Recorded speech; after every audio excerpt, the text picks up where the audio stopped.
자, 다시 합시다. 이쪽으로 맞춰줘, 이쪽으로. 음, 음, 굿.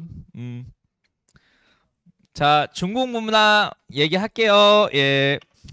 중국 황허강 유역에서 처음 이제 발원한 문화인데, 이게 얼리토 문화죠. 일단 이 얼리토 청동기 문화를 바탕으로 여기에서 기원전 2000년경 중국 최초의 국가가 탄생하게 되니 그 나라가 하나란데, 자, 여기서 중요한 거는 지금 너네들이 지금 수능 교과로 보고 있는 게 2015년 개정교육과정이잖아. 그러니까 이게 만들어졌을 때 당시에는 하나라 유적터가 하나도 발견된 게 없었어요. 유적과 유물이 발견되진 않았다고. 그러니까 오로지 어떤 특정 책, 문헌상의 기록으로만 존재하고 있었던 나라였던 거야. 그 문헌이 어떤 책이냐면은 한나라 무제 집권기 때 사마천이라고 하는 학자가 쓴 사기라고 하는 중국 고대 역사서에서만 언급되어 있는 게 하나라야. 그러니까 원래 기존에 유적과 유물 발견되지 않았는데 최근에 발견이 됐어요. 그래서 하나라는 실존하는 최초의 국가가 된 건데, 니네들은 이렇게 외워. 문헌상 최초의 국가라고. 알겠지? 근데 유적과 유물은 발견되지 않은 거야. 니네 교육과정 안에서.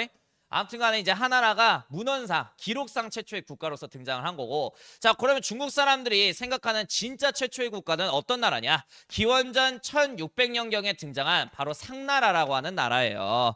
근데 원래 이 상나라를 처음에는 뭐라고 통칭했냐면은 은나라 이렇게 불렀던 거야. 이유가 뭐냐면 중국의 청동기 문명을 근간으로 한 국가들은 대부분 다 황허강에서 등장을 하거든. 자, 일단 이 상나라의 유적이 처음으로 발견됐던 게 황허강의 은허라고 하는 지역이야. 알고 보니까 이게 나중에 상나라의 수도로 밝혀진 곳이에요. 그래서 상나라의 16대 왕이었던 반경이라고 하는 사람이 여기를 수도로 정한 거야. 그러다 보니까 이 은허에서 상나라 유적과 유물이 엄청 많이 나오기 시작한 거지. 근데 역사학자들은 이 나라가 원래 뭐라고 불려지는지 몰랐던 거야. 그래서 유적과 유물이 은허라고 하는 지역에서 대량 이제 나오다 보니까 그냥 은나라라고 부르자 하다가 나중에 추가 유물들이 등장한과 동시에 원래 이름이 상이라는 걸 알게 돼. 그래서 상나라로 나중에 불려지게 됐다. 일단 이 상나라의 정치체제의 특징은 뭐냐면, 뭔 일을 하든 간에 신한테 뜻을 물어보면서 정치를 하는 거야. 이거를 신정정치라고 부르는 거야. 그리고 이 신정정치 중에 대표적인 예시가 아까도 얘기했지만은 거북이 등딱지 갖고 와가지고 뭘로 이제 제사 지내? 거북이 등딱지로 거기다 글져서 제사 지내는 거, 갑골 제사를 주로 지냈다라는 거. 자, 그러면 이 거북이 금깍지 갖고 와갖고 거기에다가 글자를 새겨 넣잖아. 이거를 흔히 갑골문이라고 부르는 거야. 그래서 보통 이제 날씨에 관련된 질문들이 많이 있어요. 그러니까 여기 이렇게 적혀져 있거든. 상제님, 내일 비가 올까요? 뭐 이렇게 이제 물음 형식으로 이제 적어 놓는 거야. 그리고 이거를 불에다 태우면 어느 정도 이제 그을릴 거 아니야, 글자가. 여기에 대한 해석은 누구만 한다? 천자만 한다. 천자가 황제야, 황제. 황제라는 용어를 쓰기 전에 중국에서는 천자라고 불렀던 거야, 자기들의 리더를. 아무튼 뭐 이렇게 이제 나라 다스렸다고 보시면 되겠고, 상나라의 마지막 왕이 주왕이에요. 주왕. 이 주왕이 폭정 정치를 엄청 심하게 했던 사람이야. 이 주왕이 태어날 때부터 선천적으로 사이코 기질을 갖고 있어요. 혹시 그 달기라고 아시나요? 중국의 3대 미인 중에 한 명? 아무튼 이 양반 부인이 달기인데 이 부부가 둘 다 사이코 새끼야. 그래서 얘네들이 목욕하고 있는데 그 이제 주왕이 하도 막 사람들 죽여가고 막 그러고 있으니까 그만 좀 폭정정치 그만하시고 백성들의 힘듦을 좀 들어주소서 어떤 신하가 간증을 했거든. 그러니까 그 옆에 있는 달기가 뭐라 그러냐면은, 저 사람이 우리에게 이렇게 쓴소리 하는 거 봤을 때 저 사람은 성인군자인 게 분명하대. 근데 일반인들하고 다른 성인군자는 심장이 여러 개라는 소문이 있다던데 한번 저 사람의 배를 갈라서 심장이 몇 개인지 한번 확인해 봅시다. 이렇게 해서 남편한테 건의해서 그 현장에서 배를 갈라서 심장이 몇 개인지 확인했던 이 부부였어요. 알겠지?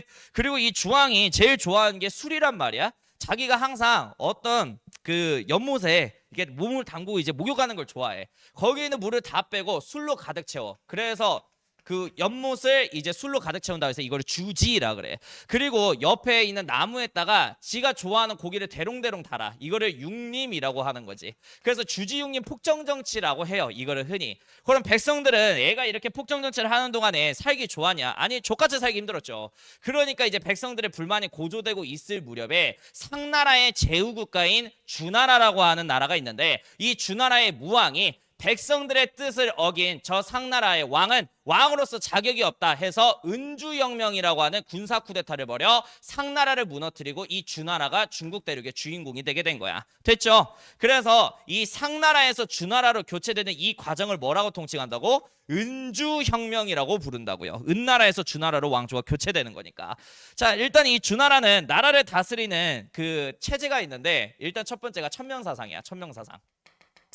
천명사상은 뭐냐면 이 주나라의 최고 통수권자를 뭐라 통칭하냐면 천자라고 부르는 거야.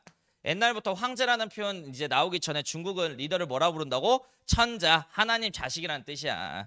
즉 나라를 다스리는 이 천자는 하나님의 명령을 받아서 나라와 백성들을 통치하기 위해서 내려온 존재라는 거지. 그러니까 백성들이 이 천자의 명령에 어떻게 해야 돼?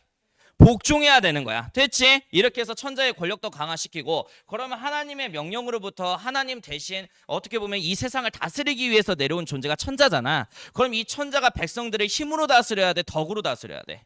덕으로 다스려야 돼. 이거를 덕취주의 사상이라고 얘기를 하는 거야. 그럼 만약에 이 천자가 덕을 갖지 않고 백성들을 괴롭히고 힘으로써 다스려. 그럼 천명을 어긴 거지. 이 천자가. 그럼 천명은 다른 사람한테 향한다라는 거야. 이걸 혁명이라고 불러요. 알겠지? 그래서 이 사상체제를 만든 게 뭐야? 주나라의 무왕이 기존에 있었던 상나라를 멸망시키고 지나라 만들었잖아. 그지? 그러니까 내 나라는 정통성 있는 나라야. 왜? 상나라의 마지막 왕이었던 주왕이 주지육림 폭정 정치를 해서 천명을 받은 이 천자가 덕으로서 세상을 다스린 게 아니라 힘으로써 나라를 다스렸다라는 거지. 그러니까 잘못된 나라를 갈아엎고 천명은 나한테 향해서 천명을 받은 내가 새로운 정통성 있는 국가를 만든 게 주나라다라는 식으로 백성들한테 세뇌시키고자 만든 사상체제인 거예요. 됐죠? 자, 그리고 이 주나라의 무왕 같은 경우에는 자기가 다스리는 지역이 너무 넓어. 그러니까 천자 혼자서 이 넓은 중국 땅을 다 다스릴 수는 없잖아. 그래서 간접 통치 체제인 뭘 만든다? 봉건제. 여기에다가 별표. 이거 진짜 안 꽂죠. 요거 모르면은 역사 공부할 수가 없어요. 동아시아사를. 자, 이 봉건제 옆에다가 써놔. 이거는 천자 혼자서 넓은 중국 땅을 다 다스릴 수가 없으니까 자기 자식들을 왕으로 임명한 뒤 나 대신 이쪽 지방을 대신 다스려줘라고 하는 간접 지배체제에 해당하는 게 봉건제 지배체제야. 됐죠? 자, 일단은 중국에서 가장 높은 사람 뭐라 그래? 천자. 근데 이 천자는 이 넓은 땅 혼자서 다스려야 되는데 생팔모를 남을 이 지역의 관리로 임명하자니 여기 지역민들하고 같이 손잡고 반란 일으킬 수가 있잖아. 그지? 그러니까 이 천자 입장에서도 살면서 가장 믿는 존재는 누구야? 그래. 가족인 거야. 그래서 아들들을 불러서 뭐라 그러냐면 야 첫째야 내가 이 땅 너무 넓어서 혼자 다스리기가 힘드니 너가 이쪽 지역 왕해서 이쪽 땅 대신 나 대신 다스려라. 둘째야 너는 나 대신 여기 다스리고 셋째야 나 대신 너는 여기 다스리고 넷째야 여기 다스리고 다섯째야 여기 다스려라. 수도인 호경 지역과 경기 지역은 천자인 내가 다스릴 것이다. 라는 식으로 각 아들들을 각 지역의 왕으로 분봉하니 이들을 제후라고 부르는 거예요. 됐니?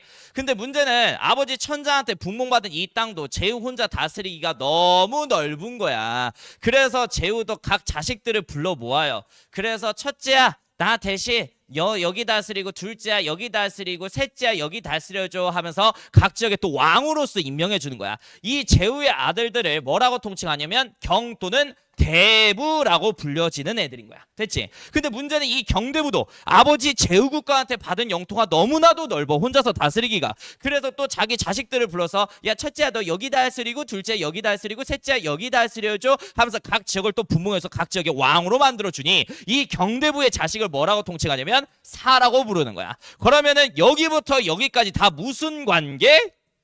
그렇지. 혈연관계, 가족관계를 중심으로 형성된 게 주나라의 간접 지배체제, 봉건제의 가장 큰 특징이었다라는 거예요.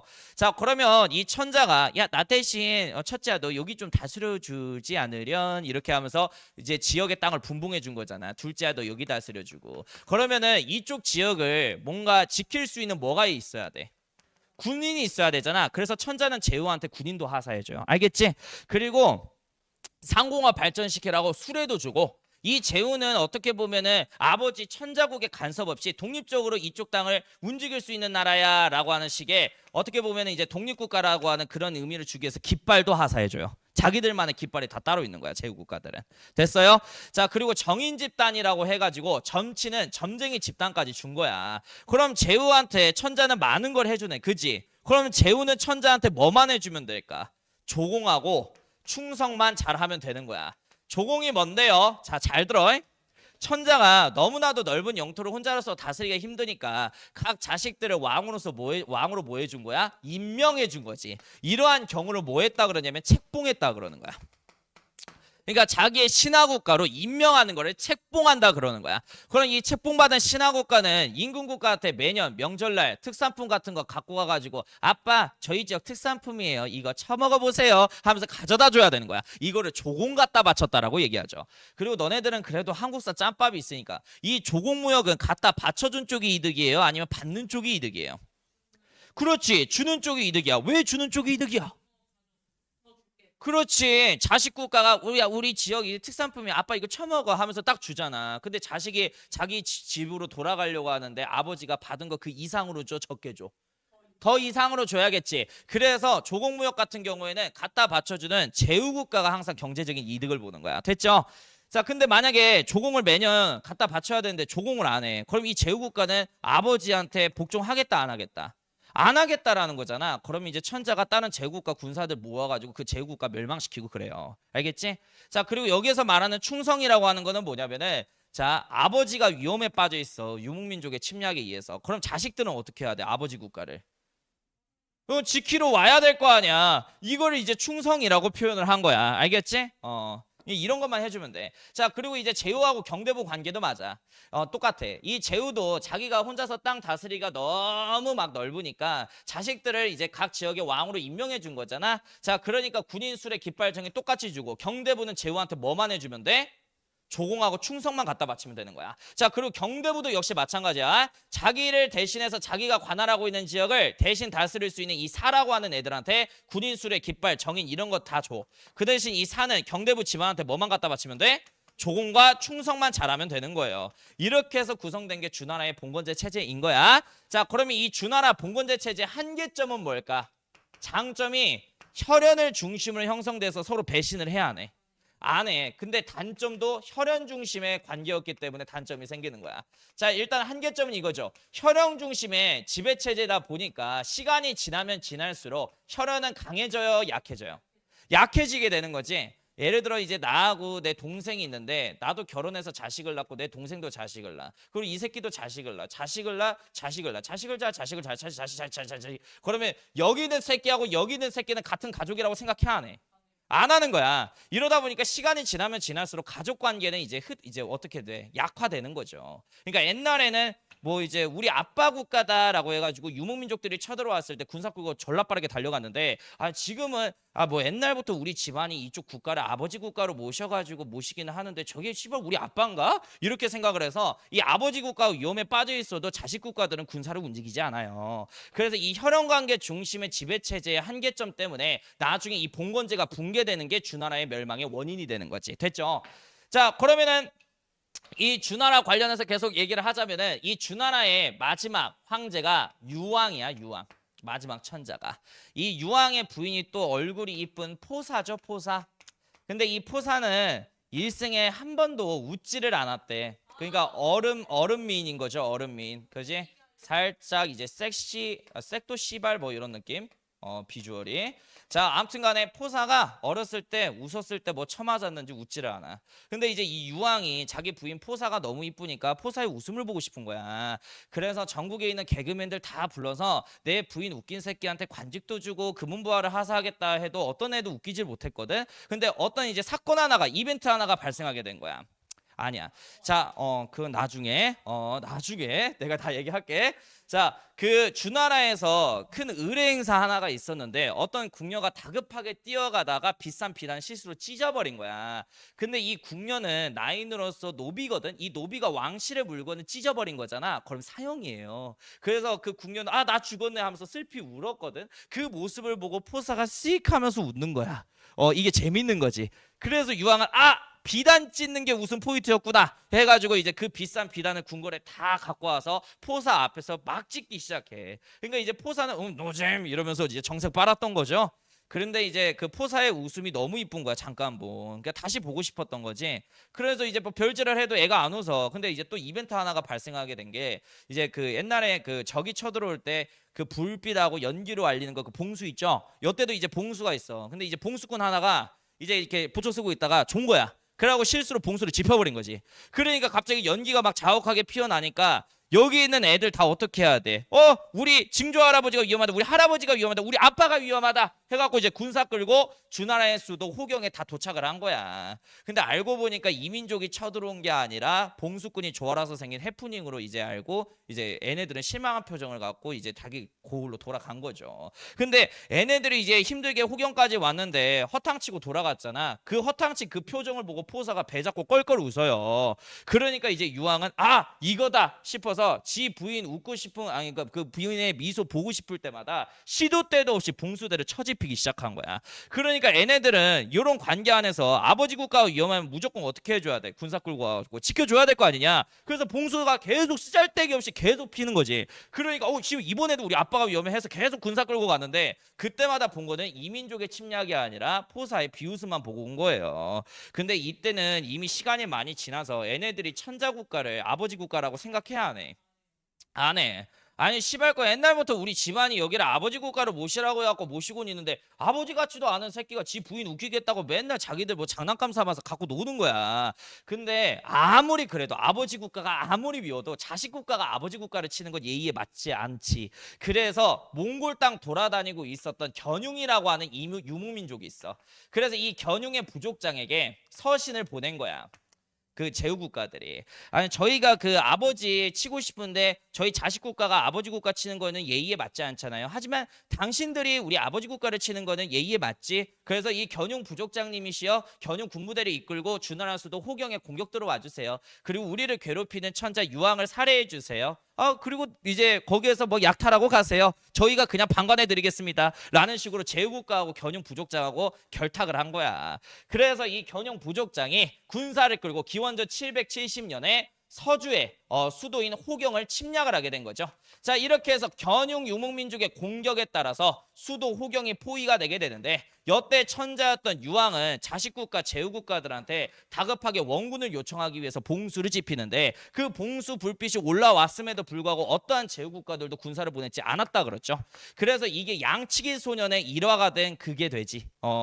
자, 아무튼간에 이 견용민족의 침략에 따라서 주나라 수도 호경이 함락되게 되었고 이 주나라의 천자였던 유황은 결국에 살해가 되게 된 거야. 그리고 포사는 얼굴이 이쁘잖아. 견용 부족장한테 끌려가서 견용 부족장의 부인이 되게 돼요. 자, 그러면 제후국가들이 이 천자인 유황 죽이기 위해서 몽골 땅에서 돌아다니고 있는 힘센 유목민족 견용족을 끌어들였잖아. 뭔 생각으로 끌어들였을까? 그냥 이 견용족은 얘네들 입장에서는 족밥이라고 생각을 한 거야. 얘네들 이용해서 우리 괴롭히는 아버지 국가 천자 유황만 살해하고 다시 호경 빼앗으면 되지 이렇게 단순하게 생각해서 끌어들인 거거든. 근데 견용족이 생각외로 너무 잘 싸우는 거야. 그래서 호경을 재함락시키고자 제후국가들이 끊임없이 공격을 했음에도 불구하고 함락을 못 시키고 돌아와요. 그래서 결국에 주나라 수도 호경은 견용족 손에 넘어가서 기원전 770년을 기점으로 해서 호경에서 수도를 어디로 천도하게 되냐면 황허강 동쪽에 있는 낙양, 즉 나급 지역으로 수도를 천도하게 된 거야. 그래서 이 시기부터 동쪽에 수도가 있는 주나라 시대라 해서 동주 시대라고 통칭되어지는 시대가 개막이 되게 된 거예요. 자, 그러면은 역사학자들은 이거를 이렇게 우리가 구분을 하는 거네. 자, 여기에 이렇게 황허강이 이렇게 있어요. 주나라 수도가 원래 어디였다? 호경이라고 하는 지역이었다고. 여기가 황허강 서쪽에 위치해 있어요. 그래서 이 호경을 수도로 잡고 있었던 이 시대를 뭐라 그래? 서주시대라고 부르는 거야. 그런데 기원전 770년경 제후국가들이 어떤 민족을 끌어들였다? 북방민족 견용족을 끌어들였다. 그래서 이 견용족의 침략에 따라서 이 호경이 함락된과 동시에 수도를 동쪽에 어디로 천도해요? 낙양으로 천도하게 되지. 낙읍이라고도 부르는 이 지역. 그래서 수도가 동쪽으로 천도가 됐으니 이 시대부터 무슨 시대라 그런다? 동주시대라고 부르는 거야. 그리고 이 동주시대에서 공자님이 태어나요. 그리고 이 공자님이 자기가 소속되어 있는 노나라의 역사서를 만들게 되는데 그게 춘추예요.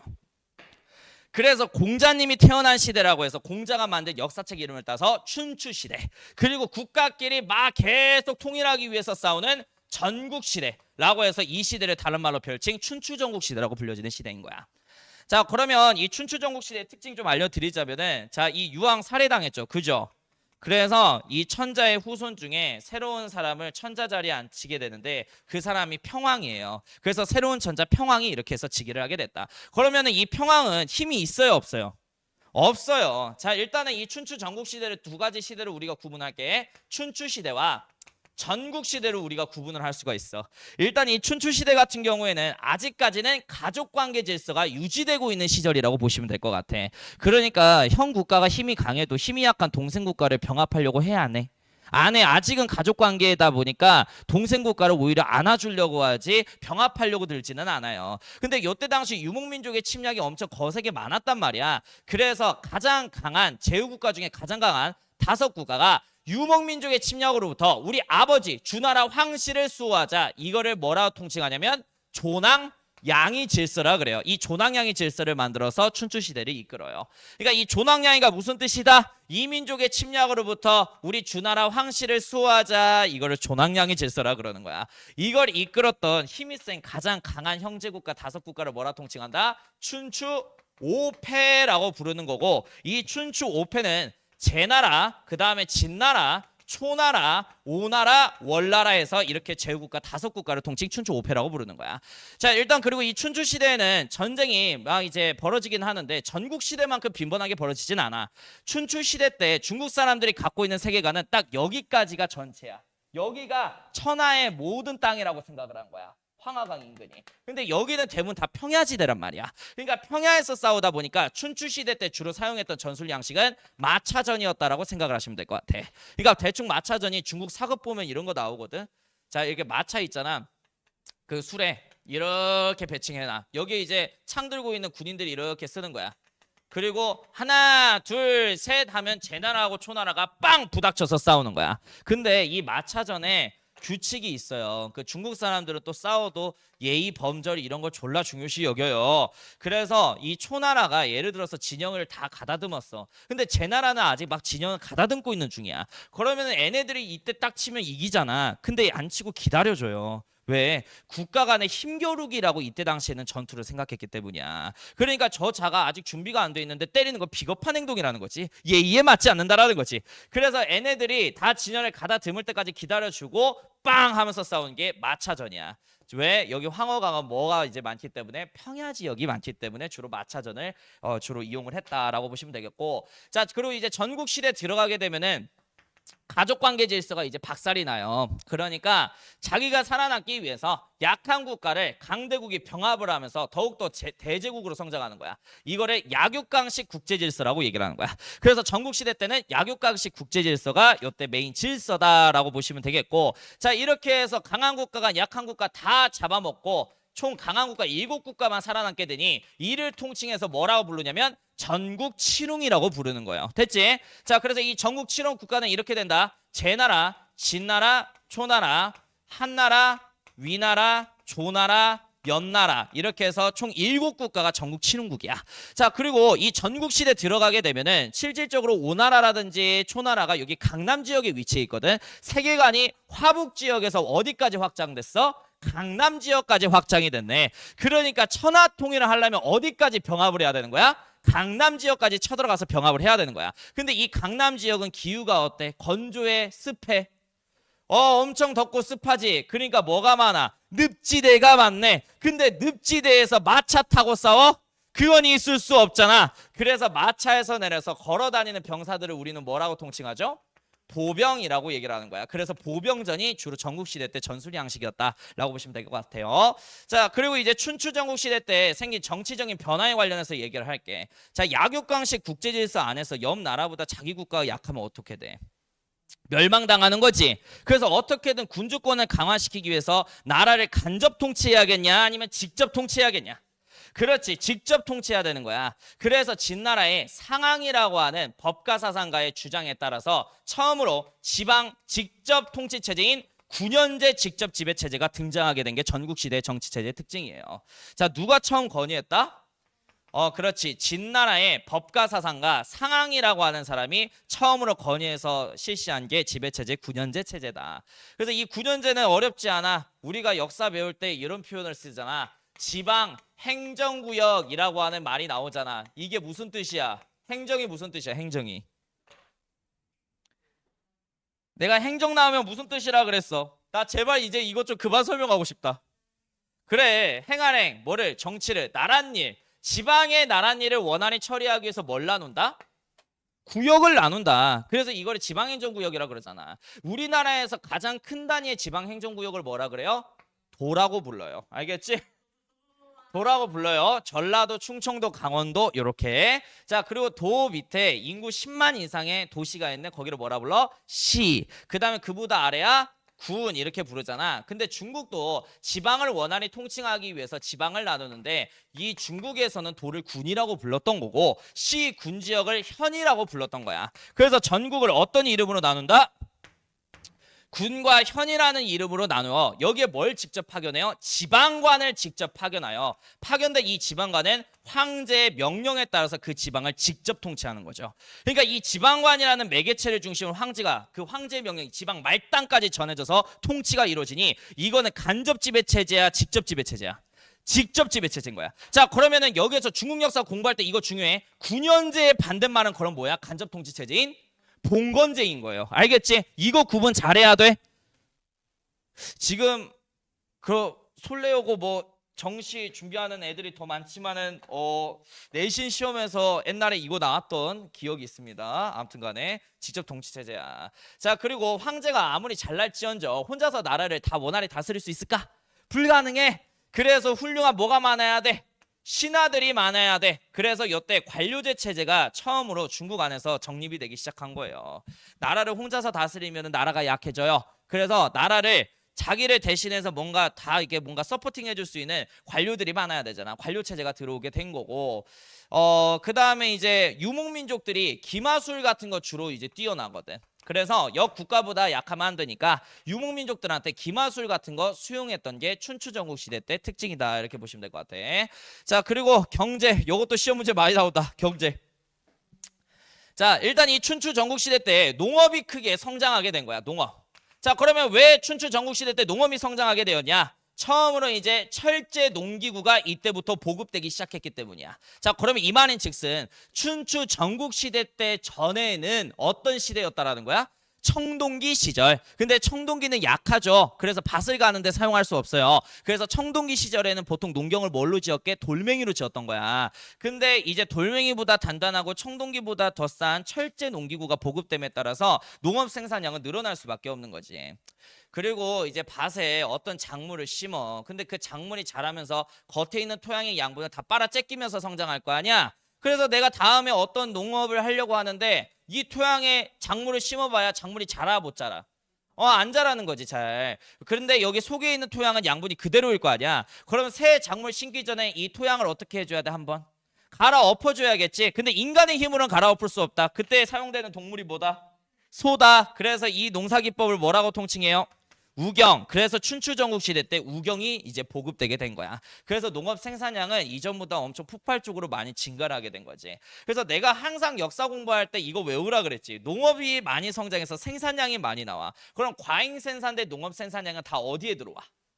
시장에 들어오는 거야. 이렇게 해서 동시에 농업 성장과 함께 시장도 역시 마찬가지로 발전하기 시작했다라는 거야. 그럼 이전보다 물품 거래량이 많네. 그러면은 막 물건끼리 막 거래하면 불편함이 많지. 그래서 쉽게 물건을 거래할 수 있게끔 가벼운 뭐가 등장한다. 그렇지. 이렇게 해서 화폐 경제도 발전하게 됐다라고 알아두시면 될 것 같네. 자, 그러면 이 시장이 성장하게 되면은 이 시장을 에워싸고 있는 도시도 어떻게 돼? 발전하게 되겠지. 그래서 이 춘추전국 시대 때 도시 역시 크게 성장을 할 수밖에 없었던 거예요. 됐니? 자, 그리고 이제 사회 볼게. 춘추전국 시대 때 사회. 옆 나라보다 우리 국가가 힘이 약하면은 멸망해서 뒤져요. 그러면은 여태 군주들은 능력 있는 새끼를 채용해야 돼? 아니면 가문 빽발로 채용을 해야 돼? 능력 위주로 인재 채용을 해야 될 거 아니니? 그래서 여태 사회 모습이 능력 좋은 애들이 항상 대접을 받았어. 능력 위주의 인재 채용 정책이 주로 이루어졌다. 왜? 옆 나라보다 우리나라가 부강해져야 되기 때문이에요. 근데 이 군주들은 군사를 많이 갖고 있어서 뭐는 많아? 힘은 많단 말이야. 근데 뭐가 부족해? 대가리가 부족해요. 그래서 군주의 부족한 점을 채울 수 있는 책사들이 있거든. 얘네들을 선비사자 써서 사계급이라고 얘기를 하는 거야. 그래서 이 책사들을 주로 고위관직에 등용을 해서 옆에서 전술이라든지 아니면 나라를 부강하게끔 하는 이런 전략 같은 거를 얘네들한테 다 의존을 했던 거야. 그래서 이때 사계층이 성장을 하게 된 거예요. 글 공부하는 애들. 자, 그리고 이제 사상 볼게. 사상은 이 시대의 분위기만 이해하면 그냥 따라 들어오는 거야. 춘추 전국시대 때는 전쟁이 많아 적어? 많아요. 그러다 보니까 많은 사람들이 궁금했겠지. 옛날에는 살기 되게 좋았는데 왜 갑자기 살기가 역같아진 거지? 거기에 대한 궁금증이 들겠죠. 그래서 마을에서 가장 유능한 선생님 찾아가가지고 막 물어본단 말이야. 선생님, 옛날에는 살기 되게 좋았는데 왜 이렇게 살기 족같아진 거죠? 막 이렇게 질문을 던져요. 그래서 그 선생님들을 중심으로 훌륭한 가르침을 주겠지. 그래서 그 선생님을 중심으로 여러 개의 사상가 집단이 등장하게 되는데, 그 집단이 총 100개로 이루어져 있어서 이 종교 집단을 뭐라 통칭해? 제자백가 집단이라고 부르는 거야. 일단 첫 번째가 유가라고 하는 종교 집단이 있어. 일단 이 유가 집단의 스승은 누구냐면은 공자 선생님이다. 그래서 이 공자 선생님은 인간들이 뭐를 잃어버렸대? 인과 예를 잃어버렸대. 다시 인간들이 인과 예를 중요시 여겨서 이걸 되새김질하게 되면은 세상은 다시 평화로워질 것이다 라는 가르침을 남겨요. 야, 여기에서 육아에서 이야기하는 인이 뭡니까? 여기서 윤리한 애들 조금 있을 텐데 아실 거예요. 인이 뭐예요? 인이 인간과 인간이 갖고 있는 사랑하는 감정을 말하는 거지. 근데 여기에서 이야기하는 인은 평등한 사랑을 의미해요? 차별적인 사랑을 얘기하는 거야. 개새끼들은 사랑해주지 않아도 된다라는 거야. 공자 선생님은. 알겠지? 인간다운 이제 사람만 사랑을 해주라는 거죠. 자, 아무튼간에 차별적인 사랑 인과 그 다음에 예. 그러니까 이게 이 말이야. 서로 사람 간에 사랑하지 않고 믿질 않고, 그리고 아비와 자식의 예의가 사라지고, 그 다음에 신하와 임금의 예의가 사라졌으니 신하가 조금 힘이 세다고 해서 아비 국가를 넘보기 시작하고, 그 다음에 자식이 아버지를 시행하는 폐륜이 자꾸 이루어지게 되니 세상 혼란스러워졌다라는 거야. 그래서 인과 예를 중요시 여기는 게 유가 공자 선생님이고, 이 제자들이 나중에 체계화해서 학문화한 게 뭐야? 유학인 거예요. 이걸 이제 유교라고도 부르는 거야. 자, 그리고 이제 도가 쪽으로 넘어가자. 도가의 스승은 누구냐면 노자야. 그래서 이 노자 선생님한테 사람들이 가서 세상이 왜 이렇게 혼란스러워졌을까요? 노자 선생님 이러니까 이 노자 선생님이 뭐라 그래? 인간들이 자연의 섭리를 따르지 않아서라고 얘기를 해요. 그러니까 자연의 섭리라고 하는 건 이거야. 내가 뭐 이제 욕심 부리지 말라는 거죠. 그러니까 태초에 갖고 태어난 대로만 살면, 욕심만 안 내면은 서로 전쟁이라든지 분쟁은 없을 거래요. 근데 인간들이 스스로 자연에게 받은 게 있어. 하나님한테 받은 게 있는데 그 이상 가지려고 욕심을 내다 보니까 전쟁과 분쟁이 생기는 거래요. 그래서 이걸 네 글자로 뭐라 그러지? 자연의 섭리에 맞게끔 자연과 하나 되는 삶? 무의자연을 강조한 게 도가인 거지. 그리고 이 도가는 나중에 중국의 위진 남북조 시대 때 민간 신앙하고 섞여서 뭐가 돼요? 종교? 도교가 되는 거야. 됐지? 자, 그리고 이제 묵가 얘기할게요. 묵가의 스승은 누구냐면 묵자야. 묵자. 그래서 이제 사람들이 묵자 선생님한테 또 가서 물어봐. 세상이 왜 이렇게 혼란스러워졌을까요? 묵자가 뭐라 그래? 이거는 서로 계급을 초월한 평등한 사랑이 없어져서 그래. 사람들끼리 평등하게 다 사랑하면은 서로 아끼고 막 그러니까 분쟁과 전쟁은 터지지 않을 거래요. 그래서 이 양반은 평등한 사랑을 강조한 거야. 그래서 막 윤리와 사상 과목에서 이거 존나 중요시 여기지 않냐? 묵자는 평등한 사랑이지만 공자는 뭐야? 차별적인 사랑을 강조하는 거죠. 알겠지? 자, 그리고 이제 법가 스승 누군지 알아? 한비자야. 어이구 잘한다. 한비자. 일단 이 한비자는 순자의 제자예요. 자, 이거 유명하잖아. 자, 맹자는 무슨 설을 주장해? 성선설. 인간은 본디 태어날 때 어떻게 태어난다? 선하게 태어난다. 근데 이 순자는 반대죠. 뭔 설 주장해? 성악설을 주장하죠. 인간은 태어날 때부터 어떻게 태어난다? 그렇지. 악하게 태어난다라는 거야. 자, 맹자를 따르는 이 제자들이 나중에 어떤 종교의 사람들이 돼요? 성리학자들이 되는 거야. 알겠지? 자, 그리고 이 순자, 성악설에 따르는 애들이 나중에 뭐가 돼? 법가사상가가 되는 거라고요. 왜? 인간은 본디 악하게 태어났기 때문에 이런 악랄한 인간들을 통제하기 위해서 강력한 뭐가 있어야 돼? 법과 규율이 있어야 된다라는 거야. 그래서 이렇게 해서 법가사상가가 만들어졌다라는 거. 그 스승은 한비자. 그럼 얘네들이 강조하는 건 뭐야? 법이야. 이 악랄한 인간들을 통제할 수 있는 법이라고 하는 수단. 자, 전국시대 군주들한테 이 네 개의 사상가 집단 중에 가장 인기가 많았던 집단이 있어. 어떤 집단이게? 그렇죠. 요거죠. 왜? 백성들을 통제하고 군주공원을 강화시키는 것은 법이에요. 그래서 법가사상가가 제일 인기가 많았다. 아무튼간에 일곱 국가가 막 이렇게 싸우다가 이제 어느 정도 정리가 돼요. 그리고 기원전 221년에 전국 칠흥시대를 통일한 나라가 등장하니 그게 최초의 중국 통일왕조 뭐야? 진나라가 되는 거야. 자, 그리고 이 진나라를 중심으로 전국 칠흥시대를 통일했던 그 영웅이 누구예요? 시황제인 거죠. 이름은 정이고요. 정. 자, 아무튼간에 이렇게 해서 이제 진시황제가 진나라를 중심으로 전국시대를 하나로 통일하게 된 건데 시황제는 진나라의 31대 왕제야. 알겠지? 근데 시황제 혼자 잘 나가고 이렇게 전국시대 통일한 건 아니에요. 그 시황제 전에 29대 왕제 진나라의 효공이라고 하는 황제가 있는데 이 효공이 공손왕이라고 하는 사람이 있어. 공손왕. 원래 이 사람이 위나라의 신하였는데 능력이 워낙에 좋다 보니까 위나라에서 시기질투를 많이 받아가지고 진나라로 망명한 신하야. 그래서 이 진나라의 29대 황제였던 효공은 공손왕의 능력을 높게 봐가지고 재상 자리에 앉혀줘요. 진나라의 재상 자리에 앉아서 진나라 한번 잘 이끌어보자 이런 식으로. 그래서 이 공손왕이 재상 자리에 앉게 되니 이 사람을 뭐라 통칭해? 그래서 상왕이라고 부른 게 되는 거야. 알겠지? 그래서 이 상왕 입장에서는 진나라 황제 효공한테 너무 감사한 거야. 어떻게 보면 자기는 망명한 외국인이잖아. 그럼에도 불구하고 자기 능력을 알아줘서 높은 관직에 자기를 써준 거잖아요. 그래서 자기를 알아봐준 이 군주에게 많은 거를 뭔가 해주기 위해서 급진적인 개혁 같은 거를 많이 하게 되거든. 그래서 이 상황이 처음으로 멀거니에서 실시했다. 전국시대 때 9년제를 실시해서 황제권을 진나라 안에서 엄청 강화시킨 거야. 그 다음에 군공수작제라고 하는 제도를 만들어. 군공수작제.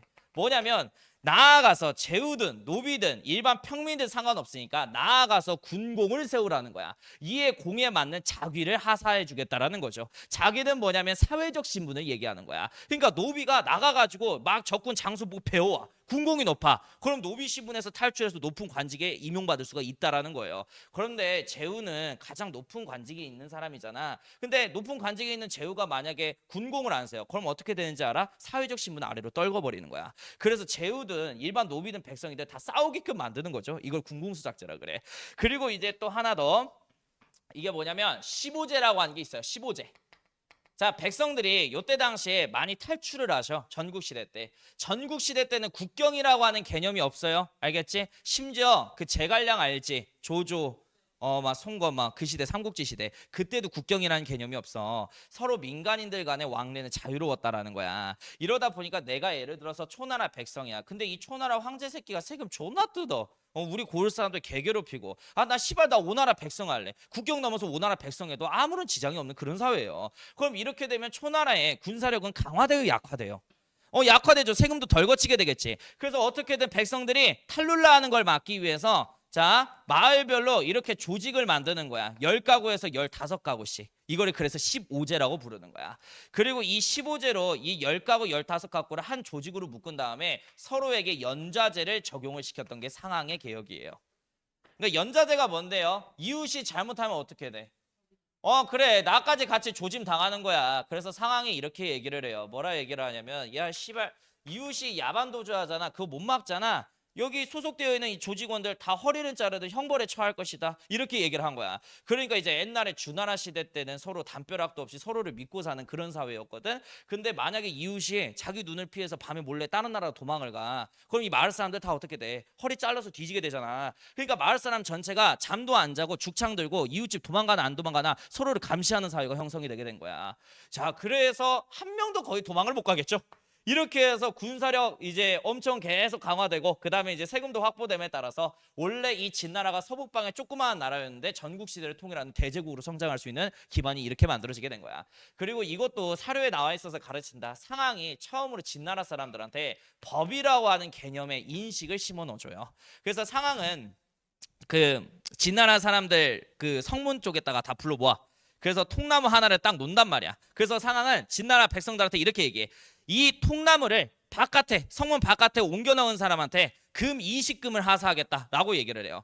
그러니까 이제 백성들 그때 우물쭈물 한단 말이야. 그러니까 옛날 이제 백성들은 이런 개념이 없었어. 국가가 나한테 명령을 했고 그 명령을 이행하면 상을 받는다는 개념 자체가 대가리 속에 없었던 거야.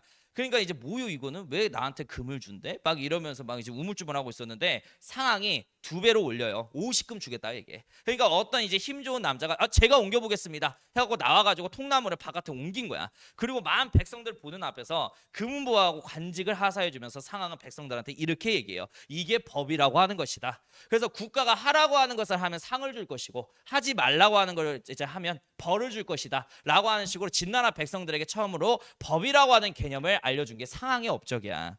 이렇게 해서 상황 덕분에 엄청 강대국이 됐고 이 강대국을 이어받은 시황제 집권기 때 전국 시대가 하나로 통일이 되게 된 거예요. 자, 그럼 이제 시황제의 정치적 업적 갑시다. 정치적 업적. 자, 일단 이 천자라고 하는 지배자 명칭을 버려요. 그러니까 이 진시황제가 연예인병이 심해. 어느 정도로 심했냐면은 적어도 황제면 신하들하고 같이 모여가지고 같이 막 또 회의도 하고 그래야 될 거 아니냐? 조선의 왕처럼 신하들한테 자기 모습을 보여주지 않아요.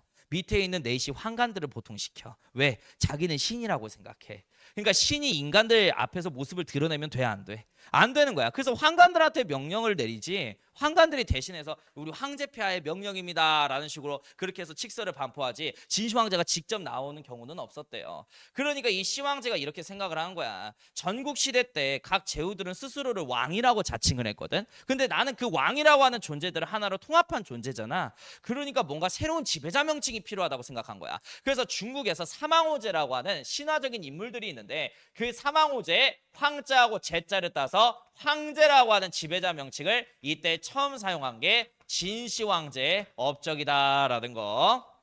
그리고 이 황제에 또 다른 의미가 있다. 야, 그 중국에서는 하나님을 뭐라고 통칭한다고? 상제. 그래서 옥황상제 이렇게 부르잖아. 그러면 이 상제는 어디를 다스리는 사람이야?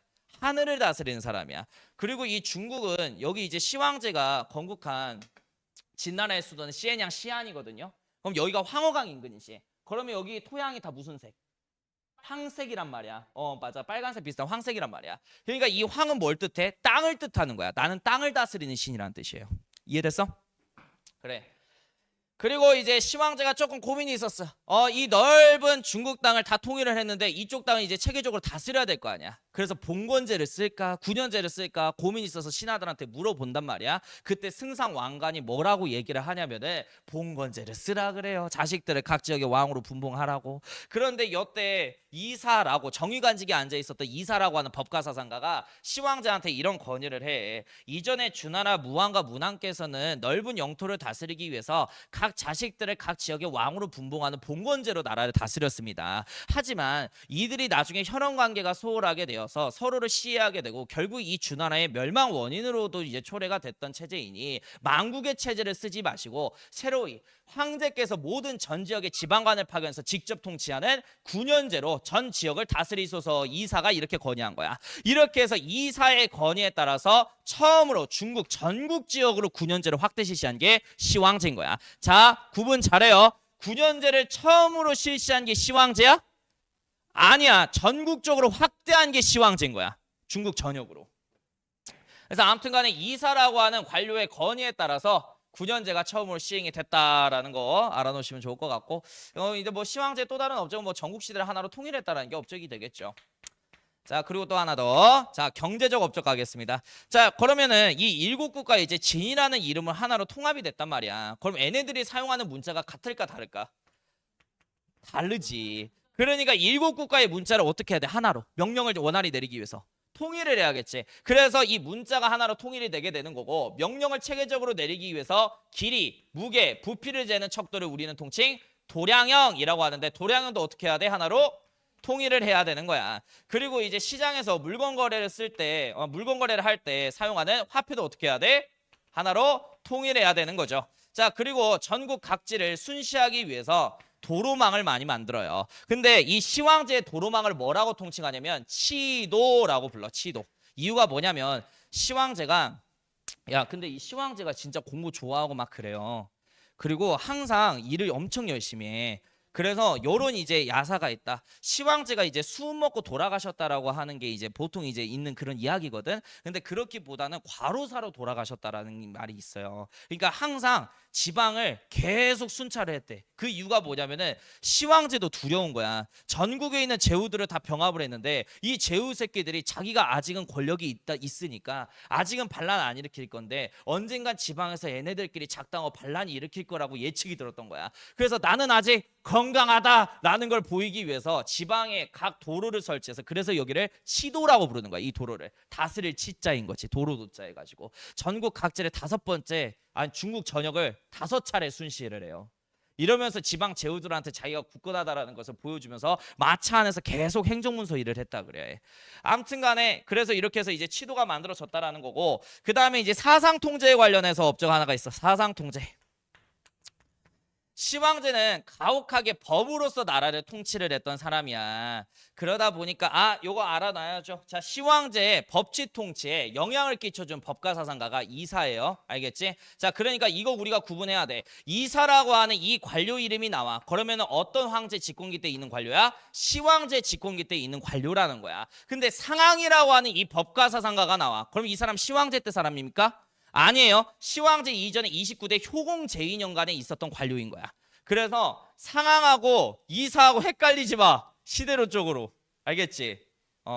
자, 아무튼 간에 가혹하게 법치 통치로 나라를 다스렸어. 어느 정도였냐면은 예를 들어 뭐 진나라의 국가가 백성들한테 명령을 내려 몇 날 몇 시까지 성과 보수 공사를 할 것이니 장소에 이 장소로 모이시오 이래. 근데 만약에 1초라도 늦지 바로 모가지 잘라버려요. 그러다 보니까 너무 가혹하게 법으로서 통치하다 보니 이런 가혹한 법치 통치에 가장 불만을 많이 느낀 게 유가 사상가들이었단 말이야. 그래서 뭐라 그러냐면 우리 공자 맹자님께서 그 천자께서는 백성들을 덕으로서 다스려야 된다라고 저희를 이렇게 가르쳤는데 저 황제 새끼는 뭐로서 다스려? 힘과 폭력으로 다스리는 거잖아. 애가 지금 하고 있는 거는 옳은 통치가 아니라 패도 정치래요. 이런 식으로 유가 사상가들이 시황제 법치 통치를 비판하니까 시황제가 유가 사상가들을 어떻게 했거냐? 그래. 그래서 시황제가 분서 명령을 내린 거예요. 자, 잘 적어. 자, 여기에서 분서에서 제외된 책이 딱 3개야. 뭐냐면은 복서라고 해가지고 이게 점치는 책이에요. 점치는 책. 그러니까 전쟁이나 의뢰 행사 할 때 진나라가 이거 좀 보긴 해야 되니까 이건 남겨놓은 거야. 그 다음에 의학서 이거는 꼭 필요하죠. 그 다음에 농업서 이거 남기고 모든 책 다 태워버리라 그래. 그러니까 메인 타겟은 유학 경전이었던 거예요. 그래서 유학 경전이 이때 다 소실된 거야. 근데 우리가 알고 있는 뭐 이제 오경 있잖아. 시경, 서경, 역경, 얘기, 춘추, 논어 이런 것들은 왜 있냐? 논어는 오경은 아니다. 유학 경전은 어떻게 살아남았냐? 유학자들이 어떻게 보면 자기 보물이야. 나 같아도 그래요. 그 우리 집에 있는 뭐 컴퓨터 하나 뽑아가도 나는 화가 안 나거든. 옛날에 그 행복이라고 하나?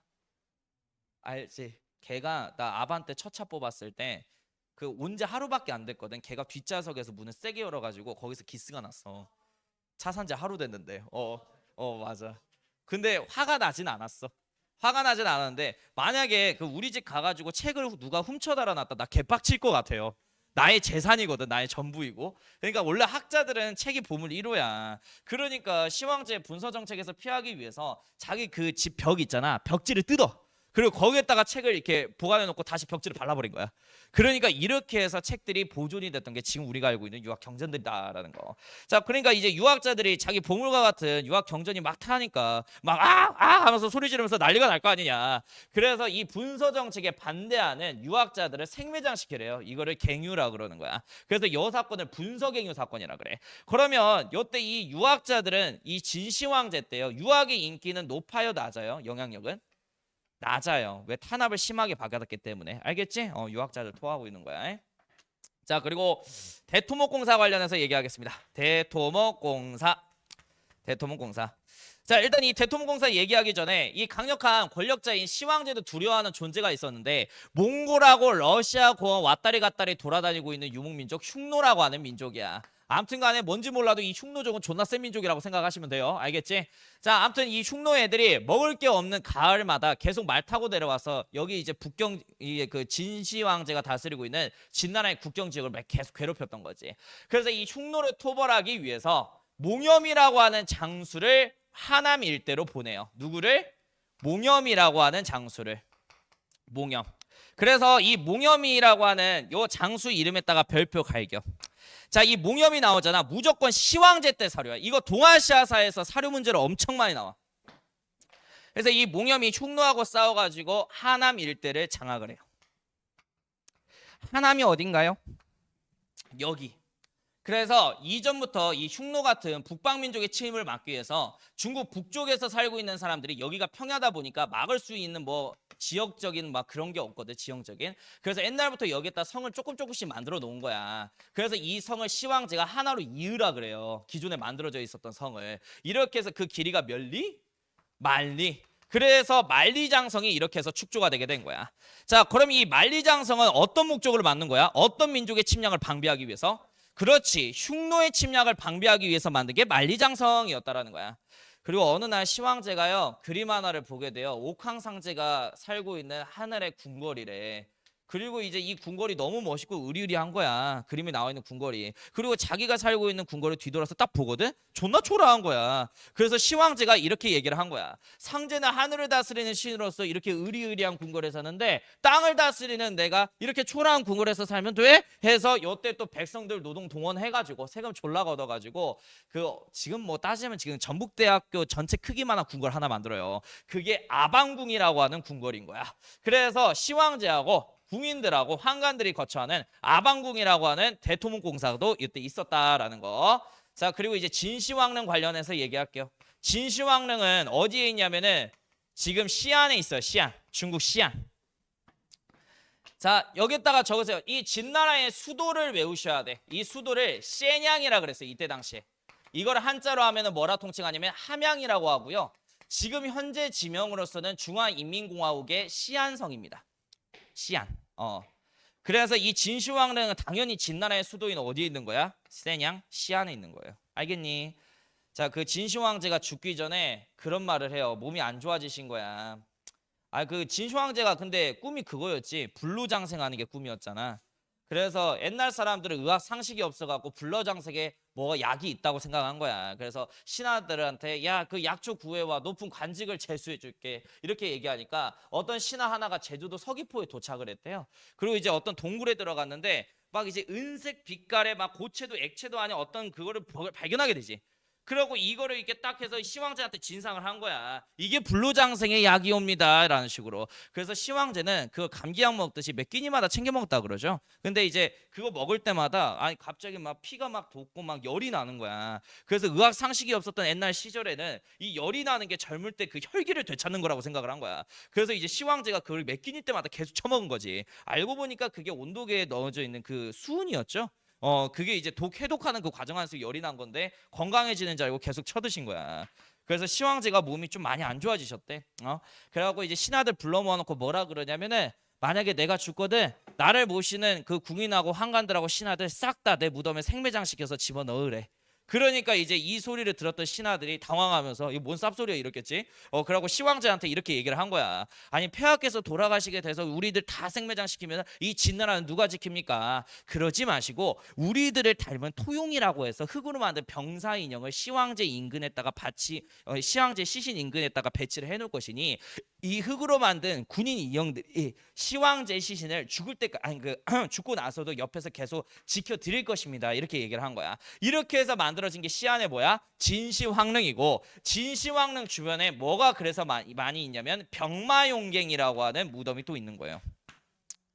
다른 거야. 진시황릉은 진시황제 시신이 매장되어 있는 곳이고 그 주변에 흙으로 만든 병사인형 토용이라 그러죠. 그 토용들이 있는 무덤이 병마용갱인 거예요. 그리고 이 진시황릉 같은 경우에는 금은 보화 등 이 진나라의 보물 같은 것들이 함께 매장되어 있답니다. 그거 아십니까? 이 진시황릉 만들 때요. 그때 진시황제를 모시고 있었던 환관들하고 궁인들은 같이 생매장을 당했어요. 그래서 여기에서 발견된 유골 대다수가 그때 생매장 당한 애들이야. 자, 그리고 도굴꾼들이 올 거를 대비하기 위해서 주변에 막 함정 같은 게 설치돼 있어요. 그래서 안 보이는 실 같은 거 있는데 딱 건드리면 주변에서 석궁 날라오고 막 그래. 그래서 도굴꾼의 시신도 함께 발견된 게 진시황릉이야. 아무튼 간에 뭐 요런 대토모 공사가 시황제 집권기 때 있었다라는 거야. 자, 그리고 시황제 죽음에 관련해서 얘기를 할게. 시황제 죽음은 6차 순시 때 이루어져요. 그러니까 안 그래도 몸도 안 좋으신 양반이 또 지방 제후들 반란 일으킬 거 걱정해갖고 안 좋은 몸 이끌고 행차를 하고 있었던 거야 지방에. 아니 근데 이제 그 시황제 옆에서 모시고 있었던 이사라는 관료가 있다 그랬잖아. 시황제가 마차에 타 있을 거 아니냐 가마에. 그래서 이제 가마에 타 있는 시황제에게 황제폐하 이렇게 얘기를 하니까 가마에서 아무런 소리도 안 나는 거야. 딱 문 열어보니까 시황제 뒤져 있는 거지. 그래서 이사는 그 시황제 죽어 있는 모습을 보고 원 생각이 들었겠니?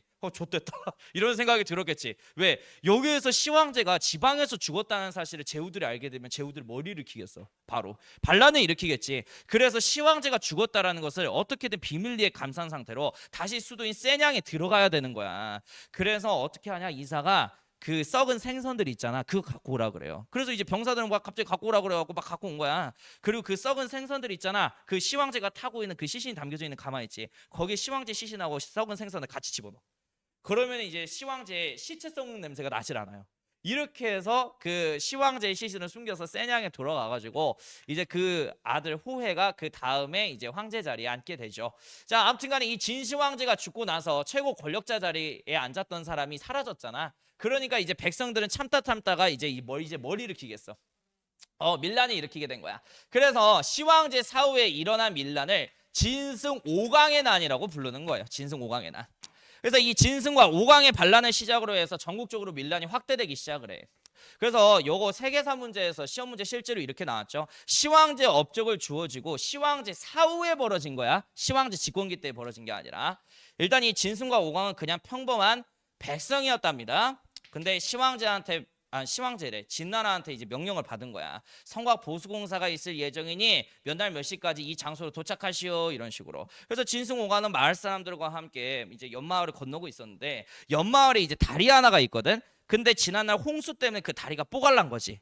그래서 이 다리를 만들고 건너야 되는 상황이야. 근데 다리를 만들고 건너면은 제한 시간 안에 못 들어간단 말이야. 아까 알려줬지. 제한 시간 안에 장소 도착 못하면 어떻게 돼?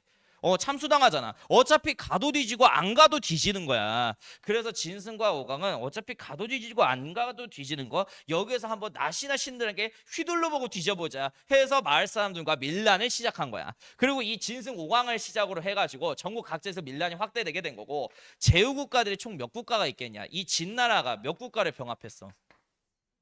아니지. 7국가가 해갖고 진나라도 7국가에 들어가 있는 거지. 6국가지. 그러니까 진나라에 지배를 받고 있었던 6국가의 제후국들이 진시황제가 사망하자마자 6국을 다시 부흥시키겠다라고 하는 이유로 6국 부흥운동이라고 하는 반란을 저지르기 시작한 거야. 이렇게 해서 밀란 세력과 제후국들의 6국 부흥운동 세력을 딱 2개의 세력으로 이제 딱 정리를 시킨 게 항우하고 유방인 거예요. 그래서 이렇게 초나라하고 한나라로 정리가 되게 된 건데 일단 이 초나라를 이끌었던 황제 이름이 누구였냐면은 항우예요. 서초패왕 항우. 그 다음에 한나라를 이끌었던 게 유방이라고 하는 인물이었답니다. 자, 이렇게 해서 초나라하고 한나라가 다시 중국 땅을 통일하기 위해서 이 두 국가가 전투를 벌이니 이걸 뭐라 그래? 초안지 이렇게 부르는 거잖아. 근데 여기서 누가 승리해요? 그래. 유방이 이끄는 한나라가 초나라의 항우를 제껴버리고 여기서 승리를 하게 되잖아. 그래서 두 번째 통일왕조 기원전 202년에 등장한 어떤 나라? 한나라가 이렇게 해서 등장을 하게 되었다. 자, 자, 이 한나라는 전한이라고 불러요. 왜 그러냐면 나중에 광무제가 만드는 후한이라고 하는 나라도 있기 때문에 이걸 전한이라고 부르는데 이 전한의 수도가 어디냐면은 당나라의 수도가 되는 나중에 장안성입니다. 그래서 이 전한시대 수도는 장안성이야. 요거 수도 위치 잘 외워.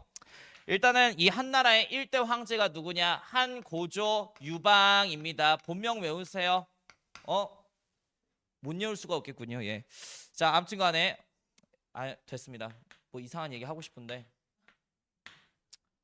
아니 내가 이제 이 유방이 이 사람이 조금 리더로서의 자질이 있어. 항우 같은 경우에는 애당초에 귀족 집안이란 말이야. 다이아몬드 쓰고 집에 돈도 많고 힘도 쓰고 막 그래. 그러니까 아랫사람들 말 들어 안 들어? 안 들어. 근데 유방은 애는 한량인 출신이란 말이야. 그래서 이제 출신도 약하고 어떻게 보면은 주변 사람들의 도움 없으면 이 자리까지 못 왔어요. 그러다 보니까 이 유방의 장점은 뭐냐면 리더로서 사람들을 적재적소에 잘 배치하고 그 사람들을 잘 대접해줘서 많은 사람들이 존경심으로 따를 만한 인물이 유방이었다고. 그래서 어떻게 보면 리더의 표본이죠. 그래서 내 여자친구하고 데이트할 때 밥 먹으면서 나는 유방과 같은 리더가 되고 싶다 이렇게 얘기하니까 그래 너 찌찌야 이러더라고.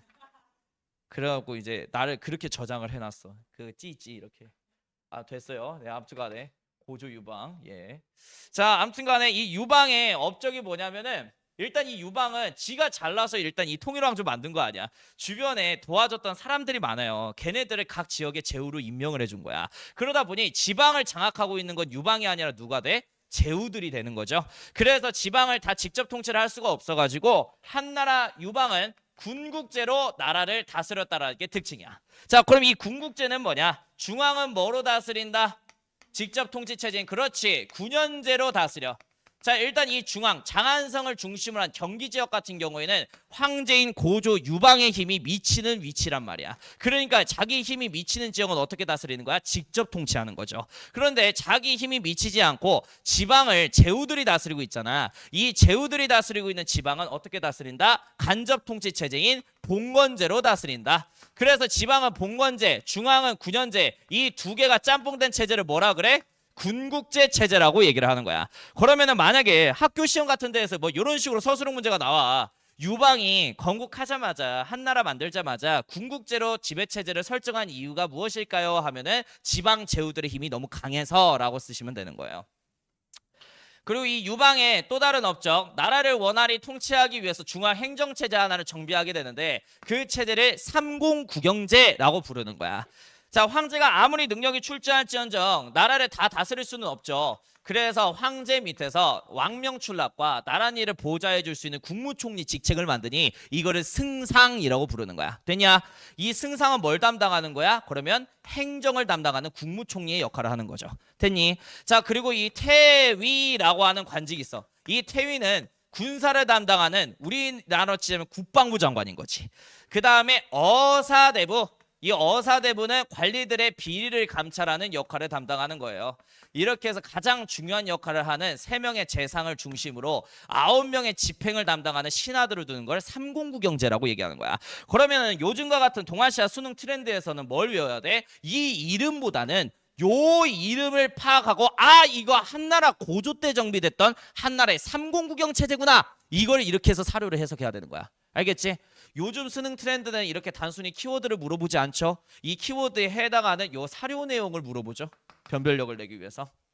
그리고 한고조 유방의 라이벌 국가가 있어. 그게 흉노다. 흉노. 그래서 이 한고조 유방은 맨날 중국 땅에 흉노 이 새끼들 계속 쳐들어와서 중국 사람들 괴롭는 거야. 그래서 이 흉노하고의 지긋지긋한 관계를 청산하고자 싶었던 게 한고조 유방의 생각이었어요. 그래서 이때 흉노의 부족장 이름이 묵특선우예요. 묵특선우. 자, 이 선우라고 하는 거는 뭐냐면 택리고도 선우를 줄여서 말하는 건데 흉노에서 지배자를 선우라고 부르는 거야. 그러니까 이름이 뭐야? 묵특인 거야. 알겠지? 묵특선우. 묵특선우. 자, 아무튼간 이 묵특선우하고 싸우기 위해서 원정을 떠나는데 자, 이거 적으세요. 자, 기원전 200년에 평성이라고 하는 지역이 있는데 거기에 백등산을 중심으로 한고조 유방의 한나라 군부대와 흉노 묵특선우 군부대 40만이 싸우게 되는데요. 이때 흉노의 40만 대군에 의해서 이 평성 백등산에서 한나라 고조가 고립이 됐었어. 그래서 이때 죽을 뻔했는데 그 흉노 부인이었던 연지에게 뇌물을 갖다 바쳐가지고 도망치는 길을 알아갖고 여태 겨우 살아 돌아오게 됐거든. 그래서 여태 평성 백둔산 전투에서 한고조 유방이 어떻게 된 거야? 패배한 거죠. 그래서 한고조 유방은 여태 흉노의 군사력을 보고 얘네하고 막 이렇게 싸우기보다는 평화 관계를 유지해서 같이 서로 잘 사는 게 낫겠다라는 생각에서 한나라 고조 유방은 흉노의 부족장이었던 묵특선우에게 그 사신 유경을 보내서 화친을 제의를 한 거야. 그때 이 묵특선우가 형제 관계를 제시하게 되거든. 자, 이렇게 해서 이 묵특선우의 흉노하고 한나라하고 형제 관계를 체결하게 되었다. 그럼 여기서 당연히 형국가는 누가 돼요? 흉노. 그 다음에 이제 동생은 한나라가 되는 거야. 그리고 이 흉노의 묵특선우가 매년 이 한나라에 쳐들어오는 것도 귀찮대요. 평화를 유지하고자 자기들은 돈을 받고 싶대. 그래서 자기가 안 쳐들어오는 걸 대가로 평화 유지비 3패를 지급할 것을 조건을 건 거야. 그리고 이게 시험 포인트가 되겠는데 화번공주라고 해가지고 저기 중국 애들은 약조를 해놓고 지키는 그런 버르장머리가 있다는 거, 아니 버르장머리가 없다는 거죠. 맨날 안 지키니까. 그래서 니네들을 믿을 수가 없대. 그래서 이 약조를 깨지 않겠다라는 증거로서 한고조 유방의 딸내미를 자기한테 시집 보내래. 이렇게 해서 중국 역사상 최초의 화번공주가 파견된 사례가 흉노 묵특선우에게 파견된 화번공주인 거예요. 됐니? 자, 화번공주 뜻이 뭐야? 화친을 위해서 뭘 공납한다? 공주를 공납한다. 그래서 이게 최초의 화봉공주야. 자, 그리고 이제 한 고조 유방 이렇게 죽고 나서 여러 명의 이제 황제들을 거치고 이제 한나라의 7대 왕제, 요 황제가 전성기 왕제야. 한나라의 무제가 즉위하게 된 거예요. 한무제. 한무제. 자, 일단 이 한무제의 이름은 유철이에요. 이것도 적어 놓으세요. 유철. 그래서 너네들이 사료 읽다가 유철이라고 하는 이름이 나오면은 이거는 한무제의 본명이라고 생각을 하시면 돼. 그리고 한나라의 황족 성씨는 다 뭐야? 보면은 그래, 유씨인 거야. 자, 아무튼 이제 한무제 관련해서 얘기를 할 건데 일단 이 한무제가 즉위하기 전에 아버지 6대 황제가 있어. 그게 한나라의 경제라고 하는 황제예요. 근데 한나라 경제 시절에 지방에 있는 제후들이 중앙에 있는 한나라 황제가 계속 누르려고 하다 보니까 결국에 오나라하고 초나라를 중심으로 한 지방의 제국과 7국가가 연합해서 반란을 일으키게 되거든. 이거를 5초 7국의 난이라고 통칭하는 거야. 자, 이 한 경제는 군사를 일으켜서 오나라하고 초나라를 중심으로 한 7국가의 반란을 성공적으로 진압하는데 성공을 하게 돼요. 이러다 보니 이 한 경제 시절의 지방 제후들의 힘은 엄청 약화가 된 거야. 그리고 나서 자기의 아들이었던 유철에게 황제 자리를 넘겨주게 된 건데 이 사람이 굉장히 어린 나이에 황제직이에요. 16살에. 그래서 중학교 뭐 2학년 때 이제 즉위를 한 거지, 한무제가. 자, 그러니까 이제 한무제는 딱 즉위를 했는데 아버지가 제후국가들 싹 다 토벌하고 다 물려줬잖아. 그러니까 전국을 궁극제로 다스릴 필요가 있어, 없어? 없어. 전국을 이제 직접 통치해도 되겠지. 그래서 한무제 집권기 때 전국을 직접적으로 9년제 체제로 다스리기 시작한 거야. 자, 그리고 이제 한무제는 새로운 종교가 필요하다고 생각을 해요. 자, 이 한 고조 유방 시절부터 한 경제 때까지는 도가 중심의 통치 체제가 한나라에서는 이행됐던 거야. 왜 그러냐면 한고조 유방 입장에서는 초나라고 한나라고 싸울 때 많은 사람들이 죽었지. 그러니까 이 오랜 전쟁으로 인해 갖고 사람들은 지쳐 있어, 안 지쳐 있어? 지쳐 있어. 그러니까 이 도가는 뭐야? 자연의 섭리에 맞게끔 살아가자. 아무것도 하지 말자, 씨발, 이거잖아. 그래서 한 고조 유방 때부터 경제 때까지 도가 중심의 통치 체제였던 거야. 근데 맨날 아무것도 안 할 수는 없잖아. 뭔가 나라를 뭔가 강력하게 뭔가 잡을 수 있는 뭔가 수단이 필요하다고 생각한 거야. 근데 한무제 입장에서는 가혹하게 시황 때처럼 법으로 다스리자니 여러 반발이 많잖아. 그래서 법으로 다스리는 게 아니라 어떤 이제 사상이 필요한 막 고민에 빠져 있을 무렵에 유학을 공부하고 있는 관료, 동중서라고 하는 관료가 있어. 그래서 이 동중서가 이런 건의를 한 거야. 유학이라고 하는 학문이 있는데 이거를 백성들하고 황제하고 황후하고 부모 자식 관계로 만들어주는 좋은 학문입니다. 이렇게 해서 백성을 자식, 황제하고 황후를 국부, 국무 개념으로 엮으면 이 유교를 중심으로 나라를 통치하게 되면 나라를 안정적으로 오래 다스릴 수 있을 것이니 유교를 국가의 메인 종교, 학문으로서 국교화하소서 이렇게 건의한 거야. 이렇게 해서 동중서 관료의 건의에 따라서 한나라의 메인 학문은 유교로 채택되게 된 거야. 자, 그럼 이제 유학을 가르쳐야겠네. 그래서 중앙에 만든 학교 이름이 태학인 거예요. 고구려 학교하고 이름 똑같죠? 커리큘럼하고 이름 그대로 따왔기 때문이야. 자, 그리고 이 태학에서 5가지의 유학 경전을 연구하고 제자들을 가르치는 교수 집단을 뭐라고 통칭하냐면 오경박사라 그러는데 이 오경박사도 태학 안에 두었다라는 거. 그리고 이제 한무제는 이제 지긋지긋한 저 흉노와의 관계를 청산하고 싶은 거야. 그래서 기원전 139년에 근데 이 흉노는 너무나도 강한 민족이거든. 한나라 혼자만의 국력으로 토벌은 불가능하다고 생각한 거야. 그래서 이 흉노의 공격에 의해서 원래 중앙아시아에서 살고 있는데 흉노의 침입에 따라 가지고 인도 서역 지방으로 밀려난 나라가 있어요. 바로 대월지국이라고. 그래서 이 대월지국의 왕은 흉노족하고 사이가 좋거니 안 좋거니? 안 좋아. 그래서 이 한무제는 이렇게 생각한 거야. 저 서역에 있는 대월지국이라는 나라하고 연합해서 흉노를 같이 조지면 승산이 있겠다라고 생각을 한 거야. 그래서 대월지국의 왕하고 동맹을 맺기 위해서 장건이라고 하는 사신을 파견하게 된 거야. 그래서 기원전 139년에 대월지국에 누가 간다? 장건이 갔다. 자, 요거 헷갈리지 마잉. 대월지국에 갔어요. 알겠죠? 대월국에 간 게 아니라요. 대월은 나중에 무슨 나라야? 베트남이야. 알겠지? 아무튼 간에 이제 서역에 있는 대월지구로 갔어. 그래서 가고 다시 장안성으로 돌아오기까지 13년이 걸려요, 장건이. 그럼 왜 이렇게 오래 걸려요? 그렇게 멀어요? 아니, 그렇게 먼 게 아니라 가다가 흉노한테 납치가 돼요. 그래갖고 이제 거기서 포로 생활을 하는 도중에 어떤 흉노 여인하고 첫눈에 반해가지고 이제 가족도 만들고 애도 낳고 막 그래. 그래서 이제 임무 잊어먹고 이제 즐길 거 다 즐기고 간 거죠. 그리고 이제 대월주구에 어쨌든 이 양반이 도착을 했단 말이야. 그럼 대월주구 왕이 있을 거 아니야. 그래서 장군이 이렇게 얘기한 거야. 저희는 그 동방에서 온 한제국의 사신입니다. 저희 한나라의 황제께서는 이 대월주국과 동맹을 맺어 흉노를 같이 토벌하고자 합니다. 이렇게 얘기를 하니까 대월주국 왕이 이렇게 얘기하는 거야. 한나라? 무슨 듣보잡 나라야? 한 번도 안 들어봤는데? 뭐 그런 나라가 있어? 자기는 듣보잡 나라하고 동맹을 맺기 싫대요. 이렇게 해서 빠꾸 먹고 그냥 온 거야. 근데 이제 한무제는 계속 기다리고 있었겠지. 근데 왔다 갔다 한 게 이제 13년이라 그랬잖아. 야, 14년이면 보낸 것도 까먹고 있었겠다.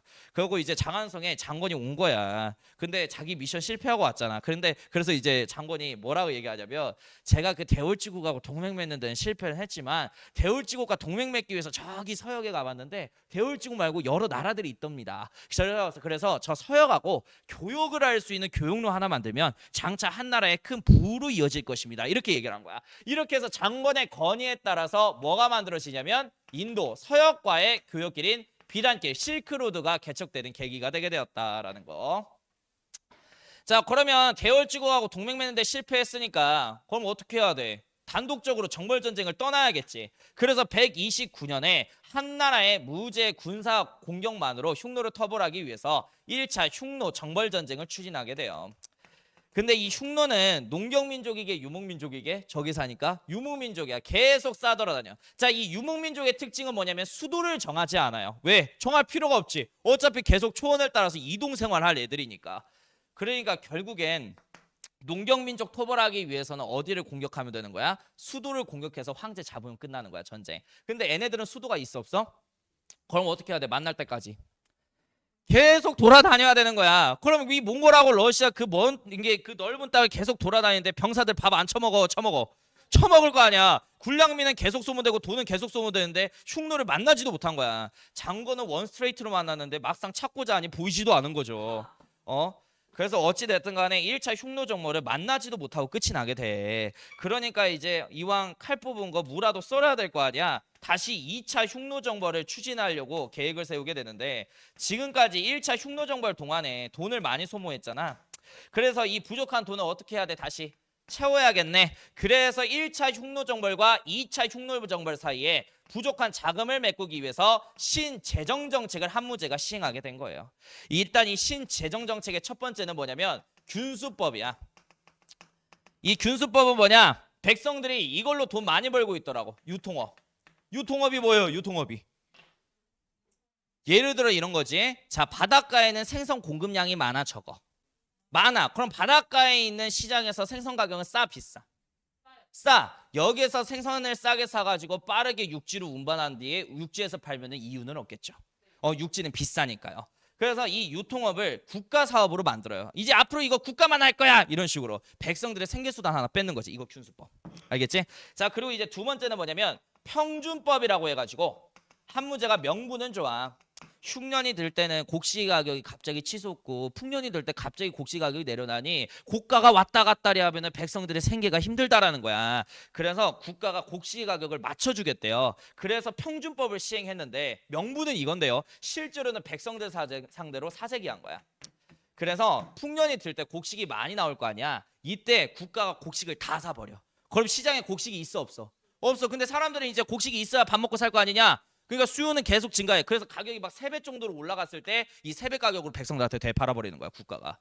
이런 짓거리로 이제 재정을 마련해서 흉노정벌 자금을 마련한 거죠. 자, 그리고 또 하나가 전매제라고 해서 어떤 특정 품목을 국가가 독점 판매하겠대. 그럼 이전보다 가격을 펌핑해서 팔겠니 아니면 낮춰서 팔겠니?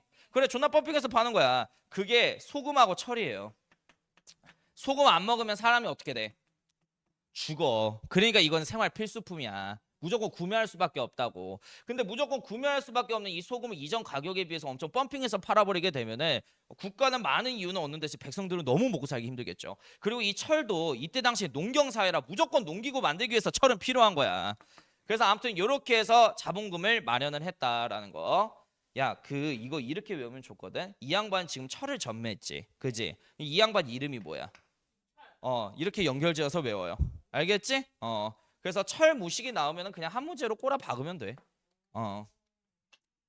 이것도 적어라. 한무제 이 신재정 정책이 나중에 한무제 사후에 염철 논쟁으로도 이어져. 염철 논쟁.